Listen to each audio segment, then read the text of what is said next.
السلام علیکم۔ نکھاری on line magazine میں خوش آمدید۔ حسرتوں کے ساحل پر عبیرہ حسن، قسط نمبر 6۔ خون بہا پر مبنی یہ کہانی جس میں ہانیہ ایک ایسی لڑکی جو بدلے کی وجہ سے غنی ہو کر سشم کے نکاح میں آئی اور وہاں کے روایت اور اصول کے مطابق۔ تو اب دیکھتے ہیں کہ آگے کیا ہوتا ہے۔ زشم کے جانے کے بعد زینب کافی دیر تک بیٹھی ہانیہ کو دیکھتی رہی۔ پھر اس کے بعد بیٹھ کر اس کے خوبصورت چہرے کو دیکھتے ہوئے وہ دل ہی دل میں سراہنے لگی تھی۔ وہ لڑکی سر سے پیر تک سراپا ناز تھی۔ اس کے سرخ و سفید چہرے پر سجے دل موہ لینے والے کھڑے کھڑے نقوش جو اب سوجن کے باعث بری طرح بگڑ گئے تھے۔ آنکھوں کے ذرا پار کنپٹی سے لے کر اوپر پیشانی تک ایک بہت بڑا نیل پڑا ہوا تھا۔ دونوں گالوں پر انگلیوں کے واضح نشان موجود، نیلے ہو کر اس کے چہرے کی اصل رنگت بدل چکی تھے۔ چہرے پر جا بجا خراشیں اور گال پر لگا گہرا کٹ جس میں اب خون جم چکا تھا۔ زینب نے اس کٹ پر کچھ دیر پہلے مرہم لگا دیا تھا۔ خوبصورت گلابی ہونٹ جو کچھ دیر پہلے اپنی اصل حالت میں تھے اب سوج کر موٹے ہو گئے تھے۔ نچلے ہونٹ پر لگا گہرے کٹ کے ساتھ خون اب جم چکا تھا۔ زینب کو بے اختیار ہانیہ پر بے تحاشا ترس آیا۔ بی بی جان نے ٹھیک کہا تھا، یہ موم کی گڑیا جیسی ہانیہ اتنے وحشیانہ سلوک کی مستحق نہیں تھی۔ پانی۔ زینب جو خاموشی سے بستر پر پڑی ہانیہ کا جائزہ لے رہی تھی، ہانیہ کے تکیے پر سر پٹکنے اور بڑبڑانے پر اچانک ہوش میں آئی اور لپک کر بیڈ کے سرہانے پہنچی تھی، مگر جیسے ہی اس نے ہانیہ کے ہاتھ کو چھوا، ایک جھٹکے سے اس نے اپنا ہاتھ پیچھے کھینچا تھا۔ وہ شدید بخار میں جل رہی تھی۔ یا اللہ، انہیں تو بہت تیز بخار ہے، اب میں کیا کروں؟ خان بھی نہ جانے کہاں چلے گئے، کسے بلاؤں اب؟ زینب، پانی پانی کی صدائیں دیتی ہانیہ کے لیے سامنے ٹیبل پر رکھے جگ سے پانی نکال کر لے آئی اور اس کا سر اونچا کر کے اسے پانی پلاتے ہوئے مسلسل اس کی بھٹی کی طرح جلتے جسم کو فکر مندی سے دیکھ کر سوچ رہی تھی کہ وہ ہانیہ کے بخار کے بارے میں کس سے کہے۔ خان بھی نہیں تھے اور وہ اسے منع بھی کر گئے تھے کہ وہ ہانیہ کے بارے میں کسی کو بھی نہ بتائے۔ ادھر ہانیہ کی حالت ہر گزرتے منٹ کے ساتھ مزید خراب ہوتی جا رہی تھی۔ وہ بخار کی شدت سے بری طرح کراہ رہی تھی، تڑپ رہی تھی۔ زینب ابھی ان سوچوں میں گم پریشان سی نظروں سے بیڈ پر لیٹی ہانیہ کو ہی دیکھ رہی تھی۔ کچھ دیر تڑپنے کے بعد ایک بار پھر بے سدھ ہو گئی تھی کہ اچانک زشم اپنے ساتھ ایک لیڈی ڈاکٹر کو لیے چلا آیا۔ زینب اسے دیکھ کر جلدی سے اپنی جگہ سے کھڑی ہو گئی۔ خان، بی بی کو بہت تیز بخار ہے، زینب نے زشم کو بتایا، جو اس کی بات سن کر تیزی سے ہانیہ کے سرہانے جا بیٹھا تھا۔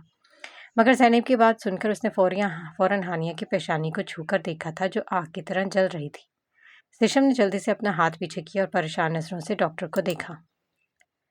ڈاکٹر، یہ میری وائف ہے، آپ پلیز انہیں چیک کریں، انہیں کافی چوٹیں لگی ہوئی ہیں اور بخار بھی بہت تیز ہے۔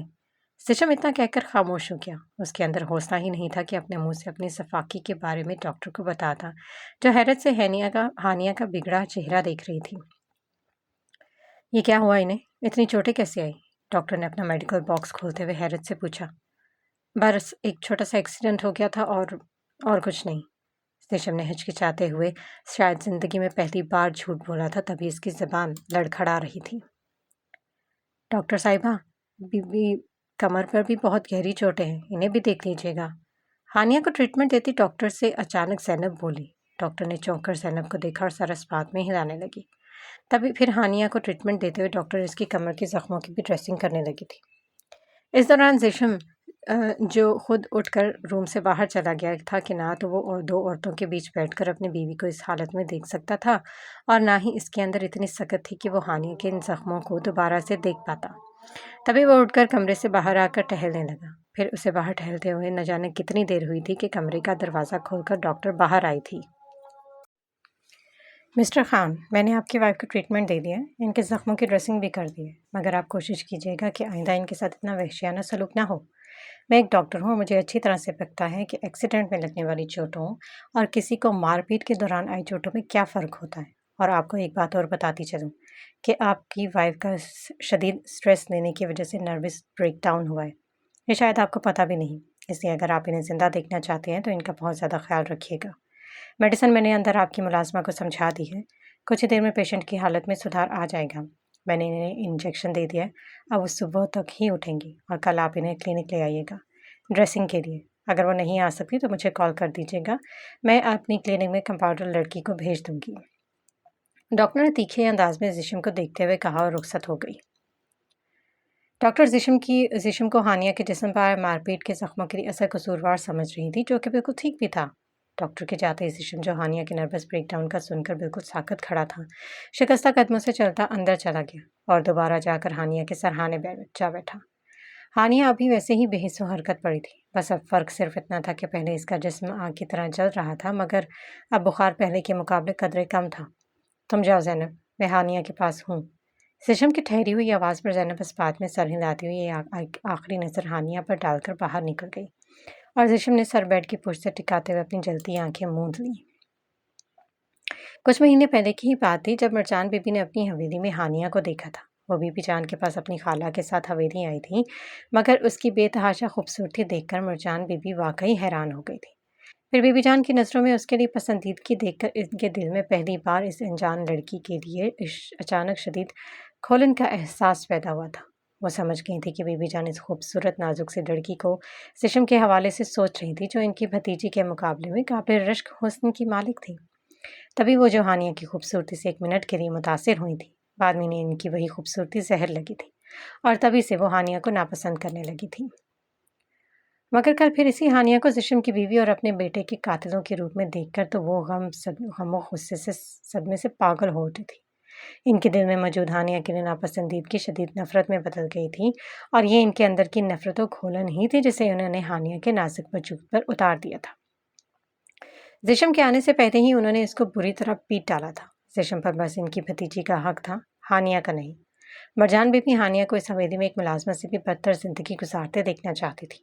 اپنی بھتیجی کو زشم کی دلہن کے روپ میں دیکھنا ان کا خواب تھا، مگر اب ہانیہ زشم کی بیوی کے روپ میں اس گھر میں آ چکی تھی، اور کل رات بی بی جان نے اسی ہانیہ کو زشم کے کمرے میں بھیج کر جیسے مرجان بی بی کو سخت بے بس کر دیا تھا، کیونکہ بھلے ہی اس حویلی کے اندرونی معاملات میں مرجان بی بی کا سکہ چلتا ہے، مگر بی بی جان کے حکم کے آگے آج بھی انہیں دم مارنے کی ضرورت نہیں تھی۔ اگر بی بی جان نے ہانیہ کو زشم کے روم میں رکنے کا حکم دیا تو مرجان بی بی ان کی حکم عدولی کرنے کی سوچ بھی نہیں سکتی تھی، ورنہ سردار اجلال خان کا قہر ان پر بجلی بن کر گرتا۔ کچھ نہ کرنے کی اسی بے بسی نے انہیں شدید ہیجان میں مبتلا کر دیا، اور کل رات ہانیہ کی زشم کے روم میں موجودگی کا سوچ کر وہ پوری رات مضطرب ہوتی رہی تھی۔ اتفاق سے جلال خان بھی کل رات سے گھر پر نہیں آئے تھے، اسی لیے وگرنہ اگر اجلال خان گھر پر ہوتے تو انہیں یوں جاگنے پر ضرور ٹوکتے اور غصہ کرتے، بلکہ ان ممکن تھا کہ وہ ان کی بے چینی کا سبب بھی جان لیتے۔ شکر تھا کہ وہ کل رات گھر پر نہیں تھے۔ پوری رات کانٹوں پر بسر کرنے کے بعد وہ صبح ہوتے ہی سخت غصے میں اپنی ملازمہ کے ساتھ اوپر چلی آئی تھی۔ کمرے کا دروازہ اندر سے لاک نہیں تھا، تبھی وہ زشم کے کمرے میں دندناتی ہوئی گھستی چلی آئی، اور ہانیہ کو زشم کے بیڈ پر سوئے دیکھ کر پہلی نظر میں ہی ٹھٹک گئی تھی۔ آج منہ اندھیرے ہی اس کی آنکھ پیاس کے شدید احساس سے کھلی تھی۔ تبھی وہ خود پر سے کمبل ہٹاتی اٹھ بیٹھی تھی، لیکن ساتھ ہی درد کی ایک تیز لہر بھی پورے وجود میں سرایت کر گئی تھی۔ اس کا پورا جسم پھوڑے کی طرح دکھ رہا تھا، سر اور کمر میں بھی شدید تکلیف تھی، جسے وہ مشکل دباتے ہوئے اس نے چاروں طرف نظر گھما کر دیکھا۔ سائڈ ٹیبل پر رکھے لیمپ روشن تھے۔ بیڈ کے عین سامنے ہی ایک طرف چائے نماز بچھائے نماز پڑھتا ہوا وہ کوئی اور نہیں زشم خان تھا، جو شاید فجر کی نماز ادا کر رہا تھا۔ ہانیہ نے ایک نفرت بھری نظر اس پر ڈالی اور پانی پینے کے ارادے سے کمرے میں ایک طرف رکھے چھوٹے سے روم ریفریجریٹر کی جانب بڑھ گئی۔ شاید تکلیف کی وجہ سے گھسٹ گھسٹ کر فریج تک پہنچی تھی۔ فریج کے اوپر ہی پانی کی 2 بوتلیں موجود تھیں۔ شاید سردی کی وجہ سے پانی فریج میں نہیں رکھا گیا تھا۔ اس نے کھڑے کھڑے ہی پانی پیا۔ سردی کی وجہ سے فریج میں رکھے بنا ہی پانی بہت ٹھنڈا تھا، جو اس کے جلتے حلق سے گزرتے ہوئے مزید ٹھنڈا لگ رہا تھا۔ پانی پی کر وہ اپنے درد سے اینچتے وجود کو لیے دوبارہ اپنے بستر کی طرف بڑھ رہی تھی کہ اچانک اس کی نظر اپنے کپڑوں پر پڑی۔ وہ زشم خان کی شرٹ اور اسی کی ایک لمبی سی شلوار میں ملبوس تھی۔ اسے یاد تھا یہ شلوار تو اس نے خود ہی زشم کی قمیض کے ساتھ پہنی تھی، مگر یہ شرٹ، اس کے وجود پر تو زشم کا خون آلود کرتا موجود تھا۔ پھر اسے یہ شرٹ کس نے پہنائی؟ کہیں زشم خان نے ہی تو نہیں اس کا لباس چینج کر دیا؟ نہیں، اس نے شدت سے اپنے خیال کی نفی کی تھی۔ جو شخص اسے جانوروں کی طرح مار چکا ہو، اسے اپنی شدید نفرت کا واضح اظہار کر چکا ہو، وہ بھلا کیوں کر اسے ہاتھ لگانے کی کوشش کرتا؟ کیوں اس کے لیے یہ زحمت کرتا؟ شاید ملازمہ نے اس کا خون سے بھرا وہ کرتا بدل کر اسے یہ شرٹ پہنائی تھی۔ وہ نماز پڑھتے زشم پر دوبارہ سے ایک نفرت بھری نظر ڈال کر اپنے زخم وجود کو گھسیٹتی ہوئی بیڈ کی طرف بڑھی تھی۔ तभी जिशम ने अचानक सलाम फेरा और बेड की तरफ घिसट घिसट कर बैठती हानिया को देखकर वो लपक कर उसके पास आया था। तुम क्यों उठ गई? कुछ चाहिए था तो मुझे आवाज़ दे लेती। वो उसे थाम कर बेड की तरफ ले जाने लगा मगर हानिया ने फौरन इसके हाथों को झटक दिया। जिशम ने यूं नरमी से बोलने पर उसके दिल में गुस्से की एक तेज़ लहर उठी थी। राज इस तरह का सलूक वो हानिया के साथ कर चुका था, कम से कम इसके बाद तो वो जिशम इजलाल से इतनी नरमी की तवक्को नहीं कर रही थी। वो तनफ्फुर से सोचने लगी और तभी उसे जिशम खान के सामने बिना दुपट्टे खड़े होने का एहसास हुआ। इसलिए वो गिरती पड़ती बेड तक पहुंची और फौरन कंबल में घुस गई थी। उसने जिशम के सवाल का कोई जवाब नहीं दिया था और मुंह कंबल में छुपाते हुए दोबारा आंखें मूंद ली थी, जबकि जिशम इसका पुरतैश अंदाज और सर्द महर रवैया देखकर खामोशी से वापस पलट गया था। फिर दर्द से तड़पते कराहते न जाने कब इसकी आंख लगी थी और इसे सोए हुए कुछ घंटे ही हुए थे जब किसी के जोरदार अंदाज में झंझोड़ने पर वह हड़बड़ा कर उठी थी और अपनी मंदी मंदी आंखें खोलकर उसने चेहरे पर पड़े ब्लैंकेट से चेहरा निकालकर अतराफ में देखा था। उसके बाएं वाली साइड पर कल वाली वही मुलाजमा खड़ी थी जो इस पर झुकी उसे हैरान सी नजरों से घूर भी रही थी। हानिया उसे यूं खुद पर झुके देखकर अचानक उठ बैठी थी, जबकि अपनी मुलाजमा के पीछे बेड के सरहाने मरजान बीबी खड़ी थी, जो हानिया के कंबल में छुपे वजूद को शोला बार निगाहों से घूर रही थी। मगर हानिया के चेहरे से कंबल हटाते इनकी नज़र जब इनके बिगड़े कटे फटे चेहरे पर पड़ी तो वो उसे देखकर दंग रह गई थी, क्योंकि उन्हें याद था कि इनके मारने के बाद भी हानिया का चेहरा बिल्कुल ठीक था। सिर्फ इसके नाक से खून निकला था। उसकी पेशानी, होंठ और गाल तो बिल्कुल सलामत थे, मगर अब जो हानिया इनके सामने बैठी थी, इसका पूरा चेहरा सूजन की वजह से नीला पड़ा हुआ था। गालों तक पर लंबे लंबे नाखूनों के निशान थे। होंठ जख्मी और सूजकर मोटे हो चुके थे और एक गाल पर भी लंबा गहरा जख्म का निशान था। पेशानी पर बाएं जानब एक घूमड़ निकला हुआ था। हानिया का पूरा चेहरा ही बिगड़ा हुआ था। ये तेरे चेहरे पर क्या हुआ? क्या जिशम ने भी तुझे तेरी औकात याद दिला दी? हैरत के झटके से बाहर आती मरजान बीबी हानिया के चेहरे को तमस्खराना नजरों से देखकर बोली। हानिया ने तनफ्फुर से उनकी मकरू मुस्कुराहट को देखा और जवाबन इन्हें गुलसाने को बोली। हाँ, खान ने मुझे मेरी औकात तो याद दिला दी, मगर फिर मेरे जख्मों की रफूगरी भी बहुत प्यार से की है, यूं कि मैं रात भर इनके साथ इनके बहुत करीब रही और देख रही हैं, अब भी इनके बिस्तर पर इनके कपड़ों में आपके सामने मौजूद हूँ। हानिया जवाबन बोली थी और तभी मरजान बीबी की नज़र भी हानिया के वजूद पर सजे जिशम की शर्ट पर पड़ी थी। हानिया के बिगड़े के चेहरे को देखते उन्होंने उनके कपड़ों पर तो ध्यान दिया ही नहीं था, मगर अब हानिया की बात सुनकर उन्होंने इसके तन पर मौजूद जिस्म की शर्ट को देखा था, जिसे देखकर उनके तन बदन में खदशात की तस्दीक हो गई थी। इनका जहन इतने जो समझा रहा था वो सोचकर इनके तन बदन में आग लग गई थी और वो गुस्से से एक बार फिर से हानिया पर झपटी थी। तेरी इतनी हिम्मत, मेरे सामने ज़बान चलाएगी, मेरे सामने जवाब देगी?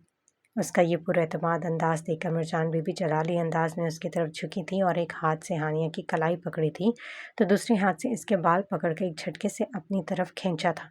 इसके बाल खींचने पर हानिया के मुंह से एक दिलखराश चीख निकली थी।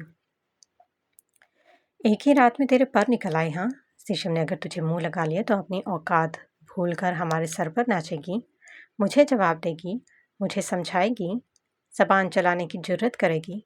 यूं मुझे तुड़क तुड़क कर जवाब देने की गलती से भी मत करना, वरना तेरी ये गज भर लंबी जबान में काट कर फेंक दूंगी।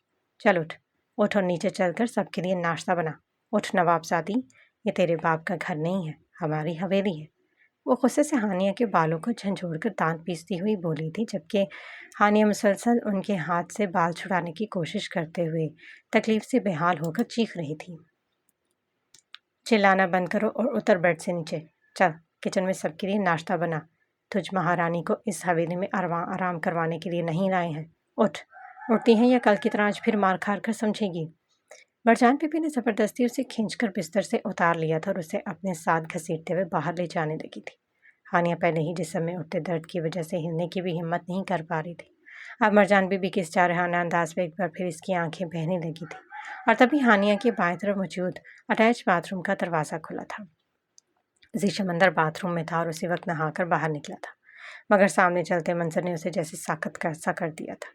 मरजान बीबी हानिया के बाल पकड़कर उसे घसीटते हुए अपने साथ लेकर जा रही थी और वो चीखते हुए इनसे बाल छुड़वाने की कोशिशों में मसरूफ थी।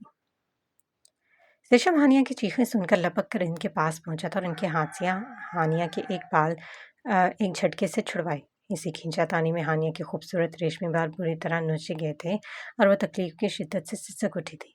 अम्मू जान, छोड़ दें इसे, इसकी तबीयत ठीक नहीं है, अभी ये काम करने के लायक नहीं है, कल पड़ने वाली मार की वजह से इसे बहुत चोटें आई हैं। रेशम धीमी आवाज़ में माँ से बोला था, जो यूं रेशम के अपना हाथ झटकने पर शशतर रह गई थी। साथ ही इसका हानिया की हमायत में ने बोलना आग बगोला कर गया था। ओह, तो अब माँ को जवाब देने के लिए तुम्हारे मुंह पे भी ज़बान आ गई है रेशम। तुम इस टके की लड़की के पीछे ना सिर्फ माँ का हाथ झटक चुके हो, बल्कि मेरी बात को भी ठुकरा रहे हो। ऐसा क्या किया इस चुड़ैल ने एक ही रात में? कौन सा जादू चलाया इसने तुम पर, जो तुम इसके सामने अपनी माँ को जवाब दे रहे हो?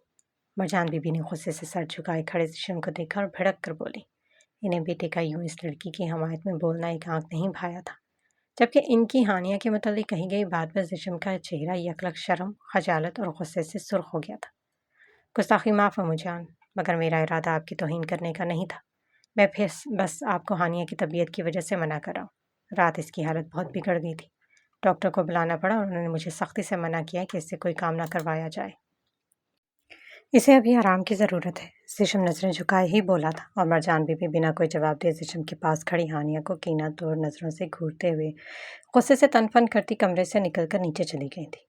इनके पीछे पीछे इनकी खिदमतगार शाहिदा भी निकल गई। इनके जाते ही रेशम ने बेख्तियार शुक्र की सांस ली और हानिया की तरफ मुतवज्जो हुआ। अब कैसी तबीयत है तुम्हारी हनी? रेशम ने धीरे से हानिया से पूछा था। वो कल रात भर इसकी तीमारदारी के लिए जागता रहा था, एक लम्हे के लिए भी नहीं सोया था। उसने पूरी रात हानिया के सरहाने बैठकर इसकी वीडियोज़ और पिक्स में मौजूद खूबसूरत नकोश वाले चांद चेहरे को देखने के साथ अपनी ज़िद, जुनून और गुस्से के हाथों इसका बिगड़ा जख्मों से सजा चेहरा देखते हुए खुद से जंग लड़ते लड़ते गुजारी थी। वो फिर सुबह से फजर की नमाज के लिए उठा था। तब हानिया भी पानी पीने के लिए उठ गई थी, मगर उसने इस रेशम की तरफ नज़र उठाकर देखा तक नहीं था और वो हानिया से उसकी तबीयत के मुतालिक नहीं पूछ सका था, क्योंकि हानिया की हालत और रवैया देखकर इसकी हिम्मत ही नहीं हुई थी। अभी अम्मूजान ने हानिया की चोटों का भी सोचे बिना उसके साथ फिर से कल वाला सलूक किया था, इसलिए रेशम को दोबारा से शदीद नदामत ने आन लिया था। वो नादम था, मगर साथ ही हानिया के लिए फिक्रमंद भी। इसीलिए बगौर इसके झुके सर को देखते हुए इसकी तबीयत पूछने लगा था। वो पूरी जान से हानिया की तरफ मुतवज्जो था, जबकि रेशम की ज़ुबानी पहली बार की तरह दोबारा से अपने लिए हनी सुनते ही हानिया को जोर का झटका लगा था। इसने अपनी रोती हुई नज़रें उठाकर इस दो रूप रखने वाले शख्स को देखा था और फिर फ़ौरन ही नज़रें झुकाकर अपने बहते आंसू साफ करने लगी थी, मगर इतनी सी देर में हानिया की आंखों में अपने लिए छुपी नफरत और तलखी को देखकर रेशम का दिल हज़ारों टुकड़ों में बट गया था। हाँ, हानिया की नज़रों में उसके लिए दूर दूर तक नफरत फैली हुई थी और वो शायद इसी नफरत का मुस्तहिक था। आपके सामने अभी जिंदा सलामत खड़ी हूँ खान, मुझे क्या होना? वैसे बेफिक्र है, आपको ये जानकर बहुत खुशी होगी कि मैं बहुत ढीठ जान, आइंदा भी इतनी सी मार से नहीं मरूंगी। वो धीमी सी आवाज़ में तलखी से बोली थी और रेशम इसकी बात सुनकर एक बार फिर तड़प उठा था। हानि देखो, कल रात मैं जानता हूँ कि मैंने तुम्हारे साथ जो सलूक किया वो बहुत गलत था, बल्कि इंसानियत सोच था, मगर मैं इन दिनों शायद अपने होशो हवास में नहीं हूँ। मेरे भाइयों में मेरी जान बसती है हनी। तुमने कल ज़ीगम के मुतालिक जो भी कहा वो मुझसे बर्दाश्त नहीं हो सका, क्योंकि वो मेरा भाई ऐसा नहीं है। और मेरा ज़ियान, वो तो भी बहुत छोटा था, ये उम्र नहीं थी उसके जाने की, मगर तैमूर खान ने ज़ीगम पर हमले के साथ मेरे ज़ियान को भी मार डाला। अब बस इसी गम ने मुझे पागल कर दिया और मैं तुम्हारी ज़बान से ज़ीगम के बारे में वो सब सुनकर गुस्से में मेरा हाथ तुम पर उठ गया। मुझे इतने दिनों की अपनी बेबसी, फ्रस्ट्रेशन और नाकामी याद भी थी, बाकी मैं सब भूल गया था। मैं भूल गया था कि सामने तैमूर नहीं बल्कि तुम हो। हनी, मैं शर्मिंदा हूँ। मैंने ज़िंदगी में कभी किसी औरत पर हाथ नहीं उठाया, मगर कल मैंने तुम्हें मारा। तुम्हें जो मेरी अपनी बात अधूरी छोड़कर वो अपने बालों में बेबसी से हाथ फेरने लगा। इस दौरान हानिया मुसलसल सर झुकाए फर्श को घूरती रही। तभी वह एक गहरी सांस लेकर दोबारा बोला, हनी, सिगम ने तुम्हें ज़रूर कोई गलत फहमी हुई है, वो इतना बड़ा गुनाह कभी नहीं कर सकता। सिशम ने निगाहें झुकाकर इसका हाथ थामा था और एक बार फिर सफाई देने वाले अंदाज में बोलो, मगर हानिया ने एक झटके से अपना हाथ इसके हाथ से अलग किया था। सिशम ने अपनी झुकी नज़रें उठाकर उसे देखा था, एक बार फिर वो गंग रह गया।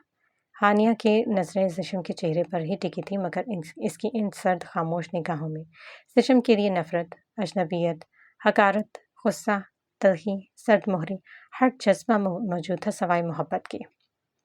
और यही एहसास जिशम को अचानक लब भींचने कर चुप होने पर मजबूर कर गया था। وہ جان گیا تھا کہ ہانیہ کے دل میں اس کے لیے بھلے ہی نفرت اور حقارت زندگی بھر موجود رہ سکتی تھی، مگر وہ زیغم اجلال خان سے کبھی محبت نہیں کر سکتی تھی۔ اجلال خان سب کے ساتھ ناشتے کی ٹیبل پر بیٹھے تھے۔ سبھی لوگ وہاں موجود تھے سوائے زیشم کے، جو کہ حویلی میں موجود تو تھا مگر ناشتے کی ٹیبل سے غائب تھا۔ زیشم کہاں ہے؟ انہوں نے اپنے بائیں جانے والی کرسی پر تنے ہوئے چہرے کے ساتھ بیٹھی مرجان بی بی سے پوچھا تھا۔ وہ اور کہاں ہوگا؟ اوپر اپنے بیڈ روم میں اپنی چہیتی بیوی کے ناز نخرے اٹھانے میں مصروف ہے۔ مرجان بی بی تڑق کر بولی تھی اور بچوں سمیت ماں کی موجودگی میں اجلال خان کو بیوی کی یہ بات بہت ناگوار گزری تھی۔ پھر اس سے پہلے کہ وہ کچھ بولتے، خوشبو کے ایک تیز جھونکے کے ساتھ نکسک سے تیار زیشم ڈائننگ روم میں چلا آیا تھا۔ السلام علیکم۔ وہ بنا کسی کو مخاطب کیے سلام کرتا ہوا اپنی چیئر گھسیٹ کر بیٹھ گیا تھا۔ بی بی جان اور اجلال خان کے سوا اس کے سلام کا جواب کسی نے نہیں دیا تھا۔ زردان اور زوار بھی خاموش بیٹھے ہوئے بھائی کی شکل دیکھ رہے تھے۔ زیشم کے آتے ہی ناشتہ شروع ہو چکا تھا۔ زیغم کی طبیعت اب کیسی ہے پاپا؟ زیشم نے جگ سے گلاس میں پانی اپنے لیے جوس پلٹتے ہوئے باپ سے پوچھا تھا۔ اب پہلے سے بہتر ہے، رات کو کچھ دیر ہوش میں آیا تھا۔ ڈاکٹر نے کہا 2-3 دن مزید اس کی حالت میں سدھار آ جائے گا تو ہی بتائیں گے کہ کب ڈسچارج کرنا ہے۔ اجلال خان نے فوک سے آملیٹ کا ٹکڑا منہ میں رکھتے ہوئے زیشم کو بتایا اور ان کی بات سن کر بی بی جان نے بے اختیار اللہ کا شکر ادا کیا اور مرجان بی بی بھی خوش ہو گئی تھی۔ خان، زیغم کو ہوش آ گیا، مجھے بھی لے چلے نا ان سے ملوانے، میں اس کی بے ہوشی کی وجہ سے اب تک نہیں گئی، مرجان بی بی نے کہا تھا، جس پر اجلال خان اس بات میں سر ہلانے لگے۔ ہاں، ہم دوبارہ جب جائیں گے تو آپ کو لے جائیں گے۔ زیشم، وہ لڑکی کہاں ہے؟ اجلال خان نے چائے کا کپ اٹھا کر لبوں سے لگاتے ہانیہ کے متعلق پوچھا تھا، جبکہ ان کے استفسار پر زیشم نے چونک کر انہیں دیکھا تھا۔ وہ کم سے کم ہانیہ کو تب تک ان کے سامنے نہیں آنے دینا چاہتا تھا جب تک ہانیہ کا چہرہ ٹھیک نہیں ہو جاتا۔ وہ اوپر ہے پاپا، اس کی طبیعت ٹھیک نہیں ہے، وہ ہچکچاتے ہوئے بولا تھا۔ تم اس لڑکی کو کیوں پوچھ رہے ہو اجلال؟ تمہیں بھی اس سے زیان کی موت کا بدلہ لینے کے لیے اس کی مار لگانی ہے؟ کب سے خاموش بیٹھی بی بی جان نے بیٹے کو دیکھ کر تلخی سے پوچھا، جو ان کی بات سن کر چونک کر رہ گئے، اور دادی کی بات پر زیشم کی نظریں بھی اچانک جھک گئی تھیں، جبکہ مرجان بی بی کا دل زور سے دھڑکا۔ اگر بی بی جان اجلال خان کے سامنے ان کا نام لے لیتی تو ان کی خیر نہیں تھی۔ کیا مطلب بی بی جان؟ آپ ایسا کیوں کہہ رہی ہیں؟ ہم اس لڑکی کو ماریں گے؟ کیا آپ کو ہم اتنے کم صرف لگتے ہیں یا آپ کو اپنی تربیت پر بھروسہ نہیں ہے؟ اجلال خان کو ماں کی بات پر غصہ آیا تھا مگر ان کا احترام بھی لازم تھا، تبھی وہ دبے غصے کے ساتھ دھیمی آواز میں بولے تھے۔ ہمیں اپنی تربیت پر بھروسہ ہے اجلال خان، مگر جس طرح کے حالات میں وہ لڑکی یہاں آئی ہے، آئین ممکن ہے کہ تم بھی ہماری تربیت کو چولہے میں جھونک کر اس کے ساتھ وہی سلوک کرو جو اس طرح کی لڑکیوں کے ساتھ لوگ کرتے ہیں۔ بی بی جان نے مرجان بیگم پر نگاہیں جماتے ہوئے طنزیہ لہجے میں کہا تھا، اور اجلال خان ان کی نظریں بیوی پر جمی دیکھ کر ماں کی بات تہ تک بھی پہنچ گئے تھے۔ انہیں مرجان بی بی کی فطرت پتہ تھی اور ان کی کم صرفی کا بھی انہیں اچھی طرح سے اندازہ تھا، تبھی انہوں نے گھور کر بیوی کو جو دیکھا، جنہوں نے شوہر کی گھورتی نظر خود پر محسوس کرتے ہی دل میں اپنے لیے خیر کی دعا مانگی تھی۔ زینب، اجلال خان نے مرجان بی بی سے نظریں ہٹاتے ہوئے زور سے زینب کو آواز دے کر بلایا، جو بوتل کی جن کی طرح ان کی ایک آواز پر فوراً بھاگی آئی تھی۔ جی خان، زینب مؤدب سے بولی تھی، جاؤ اور کل جو لڑکی حویلے میں آئی ہے اسے یہاں بلا کر لاؤ۔ اجلال خان نے زینب کو حکم دیا۔ ان کی بات سن کر مرجان بی بی کو تو گھبراہٹ شروع ہو گئی تھی اور زردان زوار کے بھی چہرے تن گئے تھے، جبکہ زینب نے اجازت طلب نظروں سے نگاہیں جھکائے بیٹھے زیشم کو دیکھا تھا، جس نے اپنا جھکا ہوا سر اٹھا کر اس کی بجائے باپ کو دیکھا تھا، مگر بولا کچھ بھی نہیں تھا کہ باپ کے حکم کے آگے وہ بولنے کی جسارت نہیں کر سکتا تھا۔ کھڑی کھڑی زیشم کی شکل کیا دیکھ رہے ہو؟ جاؤ بلا کر لاؤ اس لڑکی کو، اجلال خان نے دوبارہ سے تیز آواز میں کہا تھا، تبھی زینب گڑبڑا کر جی خان کہتے ہوئے فوراً اوپر بھاگی چلی گئی تھی اور کچھ ہی دیر میں ہانیہ کو ساتھ لیے نیچے چلی آئی تھی۔ زیشم نے ہی نیچے آنے سے پہلے زینب کو ہدایت دی تھی کہ وہ ہانیہ کے کپڑے چینج کروا دے۔ تب اس وقت ہانیہ نے زینب کا دیا ہوا ہی سوٹ پہن رکھا تھا اور اس کی ایک لمبی سی چادر میں اپنے سراپے کو چھپا رکھا تھا۔ وہ زینب کے ساتھ دھیرے دھیرے سے چلتی ہوئی ڈائننگ ٹیبل تک چلی آئی تھی۔ اسے آتے دیکھ کر زردان اور زوار کے تنے ہوئے چہرے پر غصے کے بعد اچانک حیرت چھا گئی تھی، اور حیران تو بی بی جان بھی ہو گئی تھی۔ انہیں اس موم سی گڑیا جیسی ہانیہ کی بگڑی شکل دیکھ کر جیسے سکتہ ہو گیا تھا۔ کل والی ہانیہ اور آج والی ہانیہ میں زمین آسمان کا فرق تھا۔ صرف مرجان بی بی کو ہانیہ کا چہرہ دیکھ کر کوئی شوق نہیں لگا تھا، کیونکہ وہ پہلے اس کا یہ روپ دیکھ چکی تھی، اس لیے وہ خاموش اور ڈری ہوئی سی بیٹھی ہوئی تھی۔ اس وقت بس انہیں خود کو بچانے کی فکر کھائی جا رہی تھی۔ یہ کیا ہوا؟ یہ تمہارا حال کس نے کیا؟ کس نے ہاتھ اٹھایا تم پر؟ اجلال خان جو خود بھی ہانیہ کو دیکھ کر شدید شوق کی کیفیت میں اپنی جگہ سے اٹھ کھڑے ہوئے تھے، اچانک چونک کر ہوش میں آئے تھے اور ساتھ ہی انہیں بی بی جان کی بات کا مفہوم بھی سمجھ آ گیا تھا۔ تبھی وہ گرج کر ہانیہ سے پوچھنے لگے تھے۔ ان کی قہر بھری نظریں بیوی کے چہرے پر ٹکی تھیں۔ انہیں پورا یقین تھا کہ یہ حرکت مرجان بی بی نے کی ہے جو ان کے چیخ کر بولنے پر دہل اٹھی تھی، جبکہ ان کے سامنے کھڑی ہانیہ نے اپنی خوبصورت آنکھیں اٹھا کر اجلال خان کو دیکھا تھا۔ یہ آپ کے لیے جاننا ضروری نہیں ہے بڑے خان، میری جیسی لڑکیاں ایسی سلوک کی مستحق ہوتی، ایسے مجھے آپ بس حکم دیں کہ کیوں بلایا ہے؟ اس نے اجلال خان کی آنکھوں میں دیکھتے ہوئے اعتماد سے پوچھا تھا، اور اجلال خان جیسے باروب شخص بھی اس نازک سی لڑکی کے پر اعتماد انداز پر اس کی شکل دیکھتے رہ گئے تھے۔ تم پر کس نے ہاتھ اٹھایا، ہمیں پہلے یہ بتاؤ، اجلال خان نے دوبارہ پوچھا تھا۔ سردار نذرا سوار اب بھی ساکت سے ٹکٹکی باندھ کر ہانیہ کا بگڑا چہرہ دیکھ رہے تھے۔ پاپا، یہ سب میں نے کیا ہے۔ اس سے پہلے کہ اجلال خان کا اعتراف مرجان بی بی پر نازل ہوتا اور وہ بچوں کے سامنے اس کو اچھی خاصی سبق سکھا کر اس کی عزت کو دو کوڑی کا کر دیتے، اچانک زیشم کی سنجیدہ اور ٹھہری ہوئی آواز پر شوق سے اسے دیکھتے رہ گئے، جبکہ بی بی جان نے بھی حق تک سے انداز میں گردن گھما کر اپنے تحمل مزاج اور سمجھدار پوتے کی شکل دیکھی تھی۔ سوار سردار الگ شوق سے اپنے اتنے پڑھے لکھے اور ڈیسنٹ بھائی کو دیکھنے لگے تھے۔ وہ کم سے کم زیشم سے ایسی حرکت کی توقع نہیں کر سکتے تھے۔ کس کی اجازت سے ہاتھ اٹھایا تم نے اس پر زیشم خان؟ جلال خان زور سے دھاڑ کر بولے تھے اور خاموشی سے سر جھکائے بیٹھے زیشم نے باپ کی دھاڑ پر بھی سر اٹھا کر ان کی طرف نہیں دیکھا تھا۔ شرمندہ کر کے رکھ دیا تم نے آج ہمیں زیشم خان۔ کس سے پوچھ کر تم نے اس لڑکی کے ساتھ یہ انسانیت سوچ سلوک کیا؟ یہ یہاں خون بہا میں آئی ہے، اس کا مطلب یہ نہیں کہ اس کے ساتھ ایسا ظالمانہ سلوک کیا جائے۔ اگر ہمیں اپنے بیٹے کے خون کا بدلہ لینے کے لیے انسانیت بھول کر خود بھی خون خرابہ کرنا ہوتا تو قسم اس پاک ذات کی جس کے قبضے میں ہماری جان ہے، ہم تیمور خان کو کہیں سے بھی ڈھونڈ نکالتے، پھر چاہے وہ آسمان کی بے قرار وسعتوں میں گم ہو چکا ہوتا یا زمین کی 7 پرتوں میں جا چھپتا۔ تم اچھی طرح سے جانتے ہو ہماری حدیں بس اس گاؤں تک ہی محدود نہیں ہیں، مگر ہماری پہنچ سورج اگنے سے لے کر ڈھلنے تک ہے۔ اگر ہم طے کر لیتے کہ اپنے بیٹے کے بدلے ہمیں تیمور کو ڈھونڈ نکالنا ہے تو ہم اسے ڈھونڈ کر ہی اتنی عبرتناک سزا دیتے کہ اس کے بعد اس گاؤں میں ناحق کوئی کسی معصوم کا خون نہیں بہاتا، اور ساتھ ہی تیمور خان کے پورے خاندان کو بھی موت کی نیند سلا چکے ہوتے، مگر ہم نے ایسا نہیں کیا۔ ہم نے اپنے بیٹے کے ناحق بہا خون کو مشیط عزت سمجھ کر قبول کر دیا۔ ہمارے بیٹے کی جان گئی تھی، اگر ہم بے غیرت ہوتے تو تیمور خان کے خاندان تک کو بیچ کر اس سے اپنے بیٹے کی زندگی کے بدلے رقم لیتے، مگر ہماری حمیت و غیرت اب تک سلامت ہے، اس لیے ہم نے اس گھر کی لڑکی مانگی تاکہ کل کو کوئی تانا نہ دے کہ اجلال خان نے بیٹے کی زندگی کا سودا کر دیا۔ پورے گاؤں کے سامنے تم سر اٹھا کر چل سکو، اس لیے ہم نے خون بہا میں تیمور خان کے گھر کی لڑکی کا مطالبہ کیا تھا۔ اس لڑکی کو ہم تمہاری بیوی اس لیے بنا کر نہیں لائے کہ تم اس کے ساتھ یہ سلوک کرو، اس سے اپنے بھائی کی موت کا بدلہ لو۔ مردوں کو یوں عورت پر ہاتھ اٹھانا مردانگی کی کس عمر میں نہیں آتا زیشم خان۔ جو مرد بے بس ہوتے ہیں اور اپنے زور بازو پر مردوں کی طرح حالات سے نبر آسماں ہونے کی اہلیت نہیں رکھتے، وہی مرد ہمیشہ عورتوں پر ہاتھ اٹھا کر اپنی فرسٹریشن نکالتے ہیں، اپنی انا کو تسکین دیتے ہیں۔ آج تم نے بھی ثابت کر دیا کہ تم ایک کمزور زندگی کے تھپڑوں سے منہ چھپا کر بھاگنے والے مرد ہو۔ بہت فخر تھا ہمیں تم پر، مگر تم نے ہمارے فخر کو مٹی میں ملا دیا۔ اگر تم تیمور خان سے اپنے بھائی کی موت کا بدلہ نہیں لے سکے تو تمہیں یہ حق بھی حاصل نہیں تھا کہ تم اپنی بیوی پر ہاتھ اٹھا کر اپنی بھڑاس اس پر نکالو۔ زیشم خان، تم اجلال خان کے بیٹے ہو، مرد بنو اور مردوں کی طرح زندگی کی تلخیوں کا مقابلہ کرنا سیکھو۔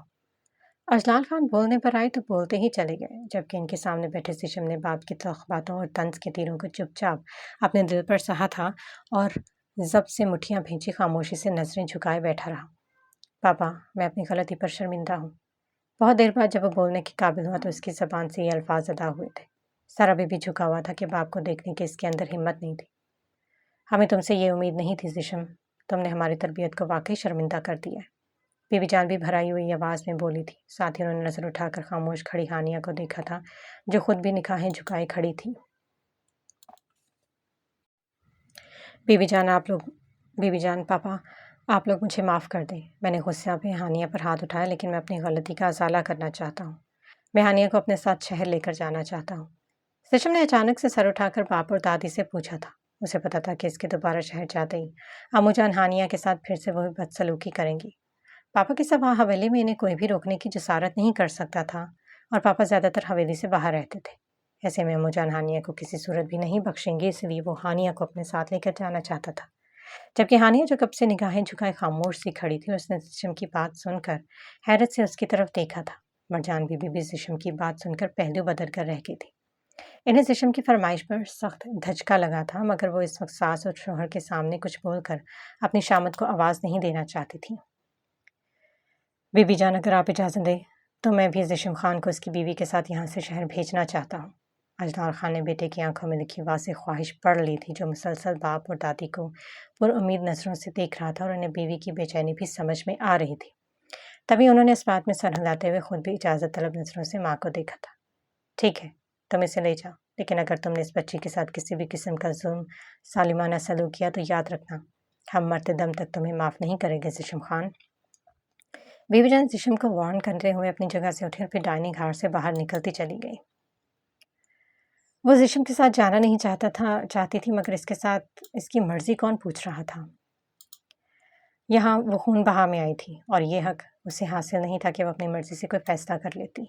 इसलिए वो खामोशी से जिस्म खान के साथ उसकी गाड़ी में आ बैठी। पैक करने के लिए कोई सामान उसके पास था ही नहीं। रात को डॉक्टर की दी दवाइयाँ ही थी, जिन्हें ज़ैनब ने एक शॉपर में डालकर जिस्म को दे दिया था। शहर जाने के लिए निकलने से पहले ही ज़ैनब हानिया को नाश्ता करवाकर दवाई भी दे चुकी थी। फिर वो ही बीबी जान से मिलती हुई बाहर गाड़ी में आ बैठी। वो पूरी रात सुकून से सोई थी। तभी इस वक्त जहर थोड़ा सा फ्रेश था और दवाई का असर भी शुरू हो गया था। तभी इसके ज़ख्मों से उठते दर्द में भी खासी कमी वाक़ई हुई थी, जिसकी वजह से वो इस वक्त खासी रिलैक्स थी। फिर इसको गाड़ी में बैठते ही कुछ देर हुई थी कि जिस्म सबसे मिलता हुआ बाहर चला आया और हानिया के पास ही पिछली सीट पर आ बैठा, जबकि अफसल ड्राइविंग सीट संभाल चुका था। जिस्म को अपने पास बैठते देखकर हानिया मस्जिद सिमटकर दरवाजे से लग गई थी और अपनी चादर संभालते हुए सीट की बैग से सर टिकाकर इन गुजरे दिनों के बारे में सोचने लगी, जब से तबाहियों का ये सिलसिला शुरू हुआ था। जिस रात जिस्म ने उसकी मदद की थी और उसे हॉस्टल छोड़कर आया था, इसके बाद वह हॉस्टल से वीकेंड पर तैमूर के साथ गांव वापस आ गई थी, क्योंकि रोशीना ने पहले ही कॉल करके तैमूर को बता दिया था कि वो खबर ख़राबी तबीयत की वजह से तैफूर लाला के साथ जुमेरात को ही घर आ गई है और हानिया अपने टेस्ट की वजह से हॉस्टल में ही थी, जिसे अब तैमूर के साथ ही घर आना था। तैफूर लाला को भी भाभी ने पूरा मसला समझा दिया था, साथ ही ये भी कि तैमूर को इसके बारे में ना बताए। सारी बात जानकर तैफूर लाला रोशीने पर नाराज़ तो हुए, मगर उन्होंने आगे से दोबारा ये हरकत ना करने की वार्निंग देकर माफ़ कर दिया। तभी वो दोनों बिना फंसे बच गए थे। फिर तैमूर के साथ गांव आने के बाद हानिया ने रोशीने को जिस्म के बारे में सब बता दिया था। घर में सब हानिया से बार बार उसके फ़ोन के बारे में पूछ रहे थे, तो उसने सभी को बता दिया कि कल इसका फ़ोन और बैग वो बस में ही भूल गई और सीधी हॉस्टल चली गई। उसने किसी को सच नहीं बताया था, लेकिन रोशीने से वो कुछ नहीं छुपा पाई।